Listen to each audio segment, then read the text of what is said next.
Good morning, Shavua Tov, V'Gotavach. Thanks for tuning into the Kila Chari Torah Halacha review for Sunday, the 28th of February. We're going to talk a little bit about the month of Nisan, special observances in the month of Nisan, and then we will continue there with the laws of Pesach. Kitzur Shulchan Aruch writes the following: during the entire month of Nisan, we omit Tachanun, we do not say Tziduk Hadin. Hopefully we will not have any burials, everyone will live and be well all through the month of Nisan and beyond. At a funeral, there's a collection of biblical verses that we say affirming God's righteousness and judgment. That's called Tziduk Hadin.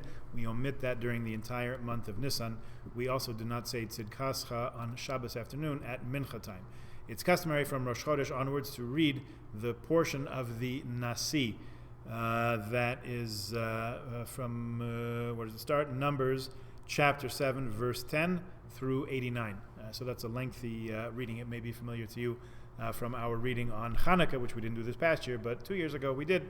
So there. So the Nasi is the Nasiim, the heads of each tribes who brought offerings to dedicate the tabernacle, the Mishkan in the desert, for the first 12 days of Nisan. So we read the one corresponding to each day.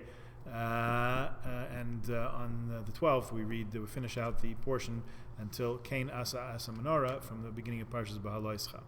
During the month of Nisan, we do not fast, even on the fast of a yortzeit, but we may fast because of a dream. We also said that in connection with Purim last week.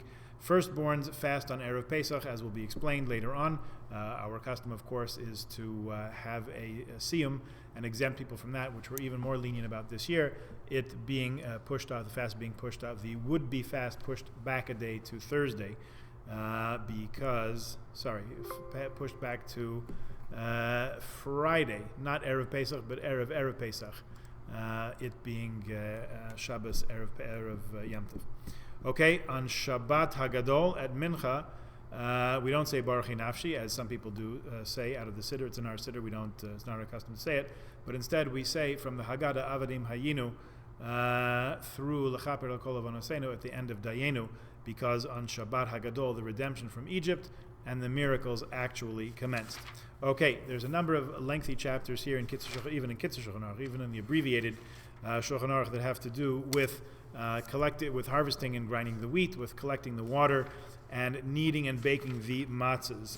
Most of us will trust in the kashrus and the reliability of the matzah bakeries in the States, in Israel, in Russia. I believe it's possible to get. I think maybe that's what Costco got one year, or Montreal. The ones that we have available in Shul were baked under supervision from one of the rabbis in Toronto at the Montreal Matzah Bakery. Toronto, to my knowledge, doesn't have a matzah bakery, so we take from there.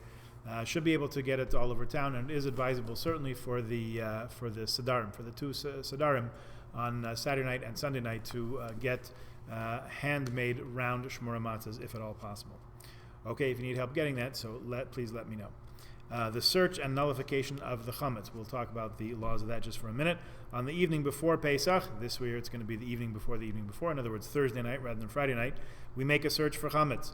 We must make the search immediately after nightfall. We should not begin a meal or do any work 1/2 hour before nightfall, so that we're not involved in anything else and get distracted and forget that we're supposed to get right to work on that. The search should be made with one wax candle, not with several candles. That's called a torch, not a light. And in a situation where you don't have a wax candle, you can use a tallow candle. Many people use a flashlight, but particularly when you're around the curtains, probably best practice there. We should search all the rooms where you suspect that someone carried chametz, even cellars, attics, stores, and woodsheds. Any place you think that chametz may have been brought must be searched. You should search all the vessels in which you keep chametz. Before making the search, carefully sweep all those places and clean all chametz out of them in order to make it easy for you to search the rooms afterwards. Now, many of us are going to start cleaning, if we haven't started already, several weeks before Pesach even begins. That is most advisable, most commendable. Remember that Kitzur Shulchan Aruch is writing in a time in Europe when probably quite a large percentage of the Jewish people had 1 or 2 rooms that they had to clean and 1 or 2 pots that they had to clean in kasha for Pesach. Our situation, thankfully, is a little bit more luxurious than that. We probably have a few more than 1 or 2 rooms to clean, and most of us don't have to clean a barn either. So really, we have the best of all possible worlds. We should make the most of it. So when you clean before, the search that takes place before is for any leftover, forgotten, or small bits of chametz that may have been neglected in the large pre-Pesach cleaning. Okay, we'll continue to talk about it more tomorrow. Have a wonderful week. Shavua Tov.